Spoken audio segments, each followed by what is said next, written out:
and we discussed Duke's really shocking capitulation at the hands of Houston in the national semifinal, the second national semifinal, coming from 14 up with about 11 minutes to play to 3 down at the end.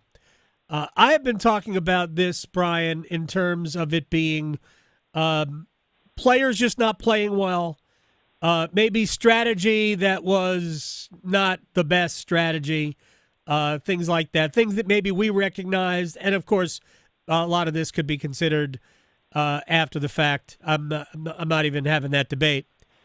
But was there something in terms of a game plan or an adjustment that Duke didn't make that could have helped? Yeah, I mean, I think we can start sort of like the obvious place, which was just like the inability to kind of get the ball in bounds against Houston's press. And, I mean, all season long, Duke's press break has been pretty good. Like, they've got, good connective passers. And, I mean, how many times this season have we seen Duke beat a press with, one dribble or two dribble and just guys just popping the ball up the court? Right.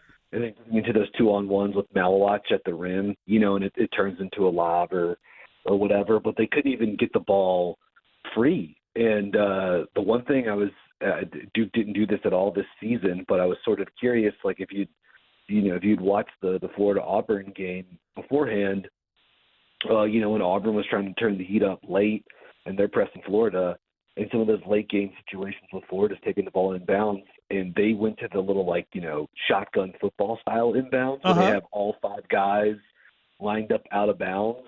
And that way the defense can't be, touching them. They can't be attached. And then everyone just runs little button hooks, all over the court. Maybe someone's running a fly pattern. I kind of would have liked for Duke to just because I thought once they get the ball in, then all of a sudden the passing sort of just clicks in. You've got Cooper and Sion and Khan especially that are gonna, just pop it over the top.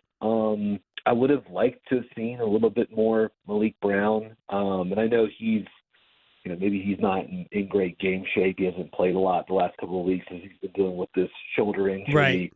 But I just thought his passing, his defense, and I kind of like the look he gave them with the way that Houston wants to defend pick and roll. They're gonna hard hedge, and they're gonna put 2 on the ball and they're gonna blitz.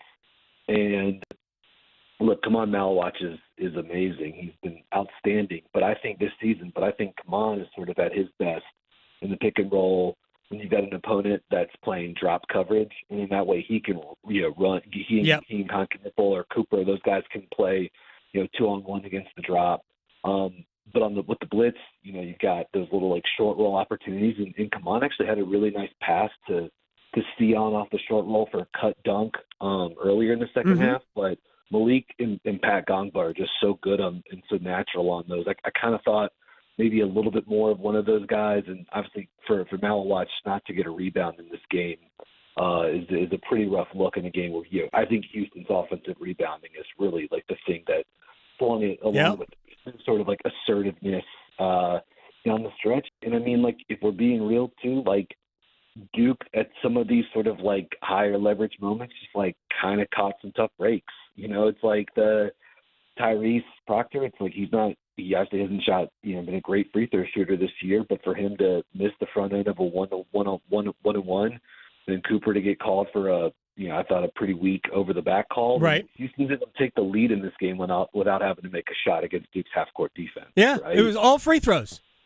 So that's tough. And then obviously the Gillis, 6-point play, where he fouls while Houston's hitting a 3 at the 8-minute mark. So and then Cooper had had the ball in his racket there at the end, and got a decent shot, and it's that probably goes in 40-something, 45% of the time, and misses it 45% of the time, and it's not quite a coin toss, but so it just there were some of these moments where things go a little bit different. If Malawach has 2 rebounds in this game, does Duke win? It's not, or if Tyrese makes 1 free throw, it's I don't think anyone will put the blame on any one person or Duke's scheme, but I thought there were just a couple of little tweaks here and there that maybe could have swung it, but Houston also gets a ton of credit. I mean, they stayed aggressive. Cryer made crazy shots. they were great too. I agree. And I think the unfortunate part of what happened Saturday night is that, and I understand it because of the nature of the score with 11 minutes to go and what happened at the end, it will never be looked at as Houston's comeback. It will be looked at as Duke's collapse. And I'm not arguing one way or the other, but Houston will never get the credit that they deserve. But I want to go back to you when the first thing you talked about was Duke's inability to inbound the ball. And I thought it wasn't as much to me about how Duke tried to inbound the ball. I thought Sion James at that point had become so tentative that he was afraid of turning it over. So he didn't want to, make anything at all risky, and he was too tentative, which allowed Houston, I thought, to physically kind of intimidate Duke. Like there were opportunities to throw a bounce pass to Knipple, toward the corner. Kahn's going to go get that ball, or over the top. And he tried this. This was the turnover over the top the flag, but it was he short-armed the pass, and it was woefully short. And Flag never had a chance to get that.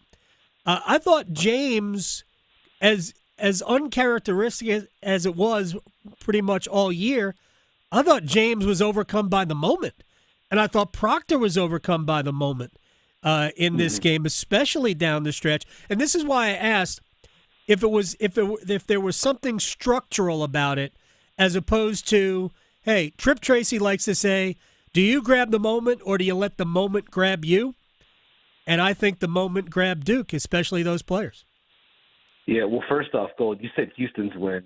Based off the reaction I saw on social media, I figured UNC was playing in the national title game here. Holy cow! I haven't mentioned that at all. Yeah, I know, it's fine. Based off what I saw online, but I could have been mistaken. I mean, there's a lot of stuff happening at the same time. But I mean, look, Sion's been a stud all season for them. I've written about him. We've talked about him.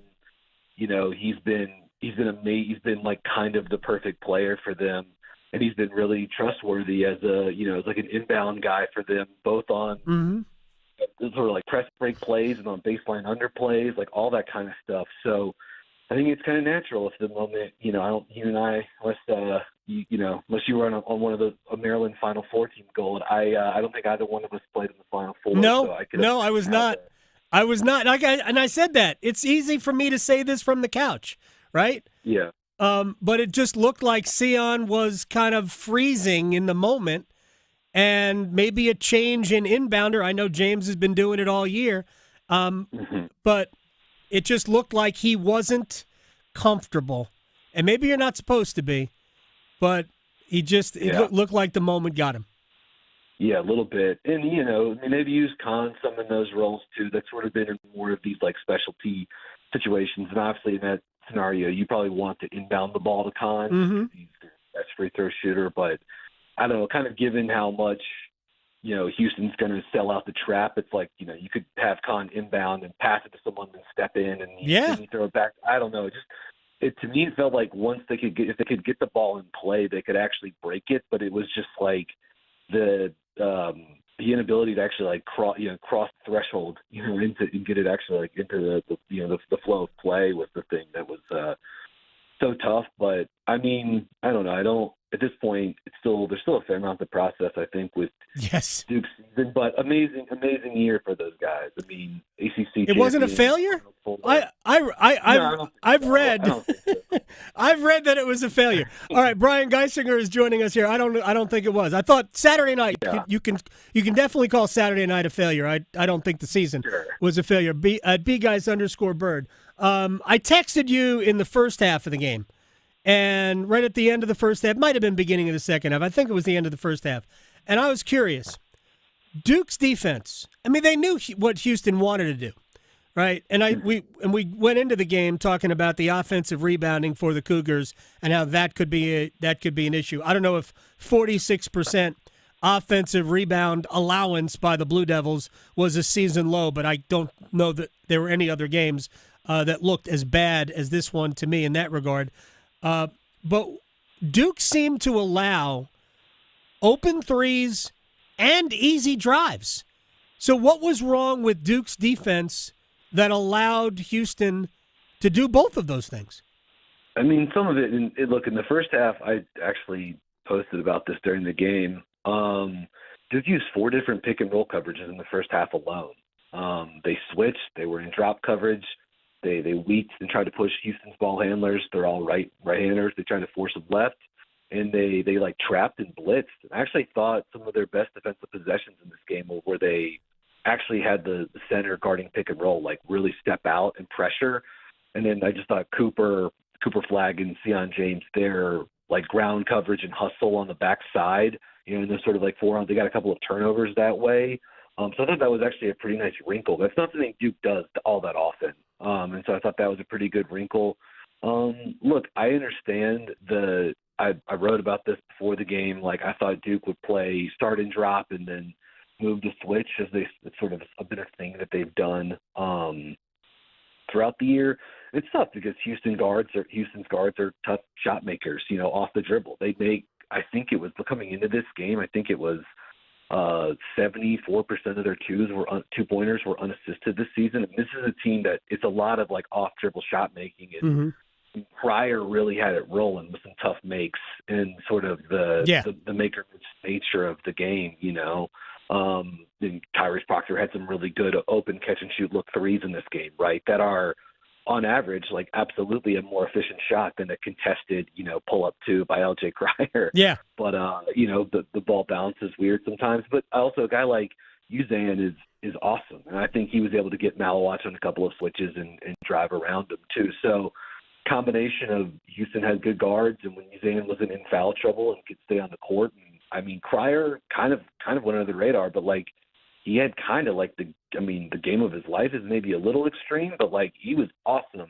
And just, it should be noted too, like the way Houston plays, it's in a way it is like this supercharged version of like how Kevin Keatts would want to play offense, but at State, but with much better offensive rebounding, like trying to win the possession game, turnover avoidance, beat you up on the glass, keep the ball in the hands of your like main guards. And, I guess we haven't even named Jawan Roberts. He obviously made some big plays against switches and too. So I just think they were able to really attack those switches in ways that, for the most part this season, Duke's switch has been kind of like the ace in the hole for them. Yeah. And Houston's, their guards and their front court guys on the glass and Roberts in the post just made it tough. Yeah. Roberts made those 2 free throws. 62% free throw shooter, made them both. Emmanuel Sharp was enormous down the stretch. I mean, he made basically I think he scored like 10 straight points for Houston at one point. He was tremendous down the stretch. And again, I just thought that their guys just handled the moment. What do you think? Final minute with Brian Geisinger at bgeis_bird. Split the action on Substack. I mean, the breakdown going into the game was absolutely awesome, and I can't wait to read more of your stuff. So tell me if there is what do you think the biggest learning experience for Scheyer is going to be coming out of this? Man, I mean, I think the biggest learning experience really should be just how much he should know this as a veteran of the NCAA tournament, so maybe not a learning experience, but just like how much the tournament can be just like it's brutal how much of a crapshoot it is. It's like you can have all the right stuff in place. You can have the scheme set up. You can have a double-digit lead in the Final Four, with the best player in the country on your side. And, like, it just, it takes, one Mason Gillis, box-out elbow too high to the head of JoJo Tugler, and, stuff starts going sideways. So yeah. There's that. But the only other thought I kind of had would be, like, I am curious to see how the guard positions are maybe addressed with Duke going forward. Sion and Tyrese were just amazing for them this season. So it's hard to they were an awesome backcourt, but I think having sort of a little bit more kind of in between pull up shooting, kind of off the dribble might be just a guard that could finish from all levels of the court as a high usage playmaker type. Because Tyrese was really in this sort of off ball role this season. He was awesome in it this year. And Sion did a little bit of everything for them. Like he definitely, organized offense for them. But a lot of it was him sort of like bringing the ball up, getting them into sets, then him playing in the corner and the dunker spot and playing off of guys like Cooper and Kahn. And I don't know, maybe just one more sort of like breakdown guard, sort of like prioritizing that kind of role was a big thing to have late in games. But I don't know. I mean, I would just say it's like the tournament's a crapshoot, and I don't know. They put together a great product this year. Yeah. Sometimes it just doesn't work out. Yeah, I agree. My answer to my question is simply don't slow the game down too early. And I think their fatal flaw was 6 minutes to go, 7 minutes to go, starting to look at the finish line. Rather, they did that against UNC Yep. in Charlotte too. The same Should have thing. lost. But when they did it against Alabama, it kind of like they were just running their stuff and clicking and but getting into it later in the clock and bleeding sometimes. So yeah, that might be another thing too. A little bit more like not taking the air out of the ball until it's like the under 4 or something like that, depending on game time situation. Brian Geisinger, split the action on Substack at bgeist_bird. My man, we're not done. I'll talk to you later. Yep. Stay tuned. I got portal season coming up here too. You got it. Thanks, man. I appreciate your time. Yep. All right, we're gonna do one-timers when we come back. We still have to talk about the Hurricanes. Oh, look at this.